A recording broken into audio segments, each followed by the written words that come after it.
We are told that we should be kind and put other people's needs ahead of our own, but does anyone tell us that being too kind and caring can be dangerous? We live in a world where we don't always get what we give because it's full of generous people who see how their giving empties them both financially and emotionally. Could being too kind even put our own lives in danger? Be surprised by the bad things that can happen to you when you're kind. Today I'll tell you 8 bad things that can happen to you if you're too nice. And I'll show you 4 tough ways to keep people from taking advantage of you. Let's move on to number 1 without further ado. You will have too high of hopes for people. The Stoics said that we should accept things as they are and not depend on what other people do to make us happy. Giving without asking too much in return keeps you from being disappointed and helps you practice emotional separation, which gives you a calmer mind. Whether we are aware of it or not, it's hard for us to be fully selfless when we give. When we give everything we have, we expect everyone else to do the same. When it's us who need something important, though, you've gotten people so used to having everything done for them that they'll take it for granted that you can handle everything in their lives and yours, especially your own. Because if you don't take care of your own, why would you take care of other people's? In reality, your hopes of reciprocity won't be met, and you'll end up with a bad mood, tiredness, anger, and sadness. Still, if we look at it objectively, people aren't letting you down. They're just doing what you should be doing, which is taking care of their own tasks. People will only expect you to give them something, which is the second point. The Stoics say that it's important to remember that real worth comes from acting in a way that is good and logical, not from just doing what other people want. Moderation and giving in a balanced way help you stay in charge of your actions and keep you from getting into habits that hurt your mental health. You've heard your whole life that people are creatures of habit, and this couldn't be more true. People are made to adapt to a pattern, a way of life, and a symphony of things going on around them. The idea of the comfort zone comes from this desire to change. This means that if you're always giving, the people you help will expect you to give them something all the time. You'll lead them into their comfort zones, and they won't have to do many of their responsibilities because you'll be there to do them. If you don't value yourself, no one is likely to look you in the eyes and tell you to think more about yourself.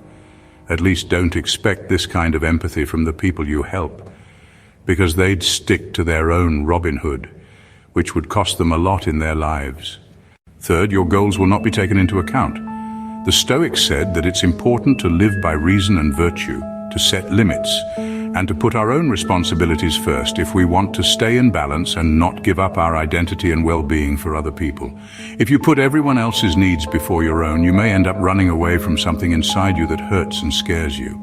How do you feel when you spend the weekend alone or come home every day knowing no one is there to greet you? If you're doing so many different things because you want to get away from yourself, the blow will be twice as hard. Because on the one hand, you'll have to face yourself sooner or later.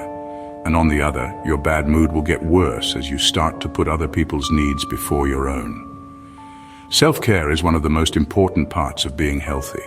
Before you can help others feel better, you need to make sure you're happy, spoiled, and well cared for. That is, you should never give someone a chocolate unless you first really enjoyed one yourself. Similarly, you shouldn't offer to clean a friend's house until you've cleaned your own and watched a good movie while sipping wine. The rest of the world comes after you. Fourth, people will think you are weak and treat you that way. Stoicism tells us to work on being strong and in charge of ourselves by setting limits and practicing self-discipline. We can show others that we are committed to our own responsibilities and ideals, earning their respect instead of being seen as weak. If you help other people too much over time, you might be seen as an expert in the area where you work with other people. You might be making the exact opposite impression when you don't set limits. People start to see you as weak, just like the person who opposes a boss so much so that they'll come to you to get rid of their responsibilities because they know you won't say no. On the contrary, as soon as you use this magic word, they will start to feel something for you they never thought they would: respect. You'll have a lot of buts or people who only come to you when they need something. Stoicism teaches us how important it is to be smart and wise by choosing who to help with self-control and perspective. We can tell the difference between real people and those who want to take advantage, so we don't waste our time or energy on things that don't help. People who thought you were a good friend all of a sudden only want to hang out with you when they need something.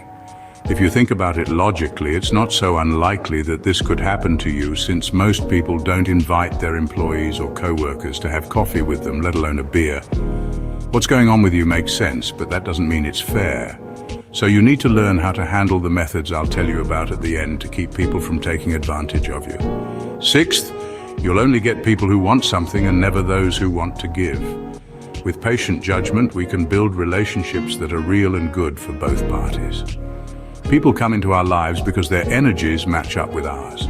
That is, if we vibrate low, we attract people who are negative, depressed, have dark souls, and want to hurt us. When our vibrations are high, on the other hand, we draw people who are full of good energy, kindness, excitement, hard work, and joy. Because of this, when we give to everyone, we lose so much energy that we start vibrating at a low frequency. This makes needy people feel drawn to us, as well as opportunists who don't even want to help and only want to take what they can from us and leave without even saying thank you. Seventh, you could end up getting hooked on something. The Stoics taught people to be calm and in charge of themselves. Self-discipline in giving keeps us from getting stuck in bad habits and lets us keep a good relationship with our actions and choices. When shortage is a regular part of our lives, the need for something grows, which is the best way to get addicted. So one day, someone close to you might notice that you drink too much and not just spring water. They might also notice that you eat too much or even gamble too much. Pay close attention to what someone who cares about you says, because your first instinct may be to get mad at them and tell them you don't have any problems. But this is how people usually act when they are so caught up in their own problems that they can't see that they have one. Always remember that people who care about you want what's best for you, so pay close attention to what they say, because they're trying to help you stop falling and move forward. Eighth, you'll make people think twice. Stoicism tells us to do good things no matter what other people think of us. By focusing on living in line with our beliefs and principles, we build a good image that can withstand false accusations. No matter how much we'd like things to be different, the truth is that there aren't that many kind people in the world. So if you are one, people will be suspicious of you instead of being impressed and thankful. It won't be long before your kindness makes people wonder what's going on with you and what plans you have that you don't tell anyone about. This could mean you've met a group of suspicious people, but it's more likely that they're just being honest. Most people who want to help too much are hiding such evil plans that it's best to stay away from them and refuse the help they offer. Now let's look at what you can do to stop people from taking advantage of you. Strategy number 1, pay attention to how you feel, because it's telling you something. Based on the Stoic idea of self-awareness, pay attention to how you feel. The Stoics thought it was important to think about yourself to understand your feelings and wants. By paying attention to your feelings, you can tell if you're giving too much and wearing yourself out mentally. This lets you change your focus and find a good balance. How does it make you feel to help other people? Thinking about yourself and putting yourself first is such a kind thing to do that you should feel like you're walking on clouds when you do it. So if you feel too busy, tired, angry, or used, it's time to listen to how you feel. If something you don't have to do makes you feel so bad, you shouldn't lie to yourself about it. Instead, find out how the help you're giving affects your health. Plan number 2, don't be afraid of the word no. Following the lessons of the Stoics, you should realize that your time and energy are important and need to be used in a balanced way. Self-control can be shown by being able to say no when you feel too busy or when the request is unfair. Even though the word no makes us think of bad things and sadness, it's normal for us to find it hard to say it. But if we don't learn to say this word when someone wants more from us than we can give, pessimism will take over our lives. Practice in front of the mirror and tell yourself that it's the only way to regain your freedom and avoid unnecessary and possible risks. Strategy number 3, you have a time and a place for yourself. Respect them. Following the Stoic values of self-discipline and self-respect, it's important to give yourself time and room to take care of yourself. Do what you like exercise, drawing, listening to music while having a cup of tea or anything else that gets you going. You should take this very seriously, so seriously that you should schedule this time every day or every week. So if someone asks for your help at that time, they need to be very kind and helpful to you, not to the person. So without remorse, you tell them no, and enjoy that time and space just for yourself. If you don't want to be so direct, you can offer to help at a different time, but make it clear that you will only be able to help for a short time because you have other things to do. Strategy number 4, identify energy vampires and distance yourself from them. Following the Stoic principles of self-discipline and wisdom, it's important to know which relationships are good for you and which can drain you mentally. These people overwhelm you with their complaints, their pains, and their catastrophic view of life. Don't bother trying to help them, because if their problems were solved, they would have to stop complaining. In conclusion, according to Stoic wisdom in life, the best measure for things is always the middle ground, and generosity is no exception. If we give too little, we come across as selfish and greedy, while if we give excessively, we end up completely drained of energy, time, and probably money as well.